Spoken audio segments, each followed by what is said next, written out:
We're only 47 days away from the presidential election, and voter fraud seems to be a controversial issue. The progressives will tell you these new voter ID laws are unfair. Just to clarify, these laws require people to show a government-issued photo ID to prove who they are. That's it. The Democrats' logic that these voter ID laws somehow give Romney an unfair lead in the election is ridiculous. Listen to Congressman John Lewis at the DNC. Today, it is unbelievable that there are Republican officials are trying to stop some people from voting. They're changing the rules, cutting polling hours and imposing a requirement intended to suppress the vote. Exactly how are Republicans trying to stop people from voting? They're only asking to see ID. You know, you need an ID to drive a car, open a bank, take out a library book, get insurance, see a doctor, rent an apartment, buy a house, just to name a few. To top it all off, the group True the Vote, which is known for monitoring our voting process, is actually under attack. Progressive groups Think Progress and Common Cause, released a 64-page report basically saying that True the Vote is intimidating voters. Excuse me? I think you might be confusing them with these guys. Everything okay? Everything's fine. I'm just making sure. Remember them? Yeah. I'm here. I'm just a New Black Panther Party at the voting polls in Philly. That's voter intimidation, not what True the Vote is doing. Its sole purpose is to give volunteers the skills to help voters fill out ballots correctly, unlike Acorn. Doesn't sound like a group of intimidators if you ask me. With me are two people who've been watching our voting process. John Fund, columnist for the National Review and author of Who's Counting? How Fraudsters and Bureaucrats Put Your Vote at Risk and Threatens Our Democracy, and Catherine Engelbrecht, president of True the Vote. John, thank you for joining me in studio. Thank you. I got a big report here from the bullies, the True the Vote.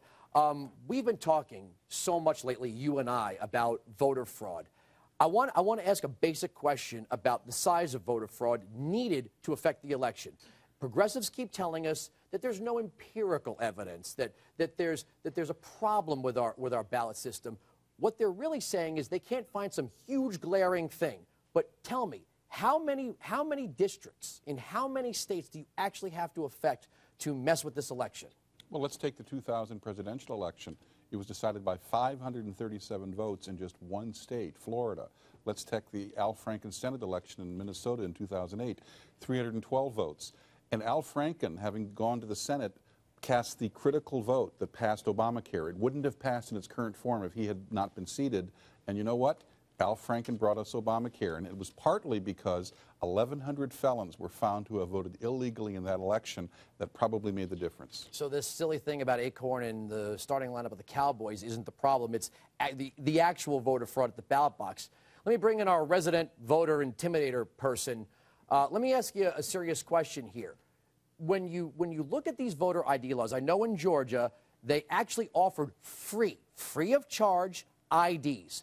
How is it, and in Mexico, everyone has to show ID. When did this whole concept of showing ID become racist or, in effect, intimidating voters? I think it became a point when it was known that it would further a political agenda that kept him in the headlines. I don't think it has any basis in reality, and it's unfortunate that this is where we are, but it's not going to stop True the Vote. It feels like they're nipping at our heels, but we are actively concerned about having citizens get involved, and that's the rallying cry we have across the country. All right, let's talk more about the book. Eric Holder, not exactly on the side of integrity in the election system, is he? No, he has sued almost every state that he could, trying to block their voter ID law, even though about 75% of people support such laws, including 2/3 of African Americans and Hispanics. And his Justice Department itself requires you to show an ID to get inside. Yeah, if you want to go see him. And the irony is, a 22-year-old white guy working for James O'Keefe walked into Eric Holder's polling place in May in Washington, didn't look anything like him, had a beard and an earring, and said, "Do you have an Eric Holder on your list?" And they said, "Sure, here's your ballot." That's how easy it is to voter fraud. And if he had voted it, he didn't because it's a crime, no one would ever have known. Now, Catherine, if people were volunteering to be poll watchers, what is something that they would be looking out for if they were looking out for voter fraud? Well, as a practical matter, there are those states that do require some types of identification that are unique. All states run their elections a little differently. Gotta love the 10th Amendment.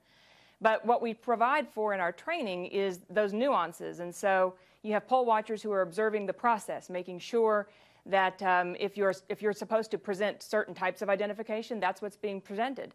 That only one ballot is being given. There are all kinds of things that are involved in watching the process, and that's what True the Vote is about, is encouraging people to step in and help observe to make sure that the process is handled smoothly. There's a big misnomer that it's about watching voters. That's not at all the case. It's designed to watch the process. All right, less than a minute. Voter fraud, is it going to be bigger in Ohio or Florida this time around? Depends how close the polls are. Voter fraud seems to track how close polls are.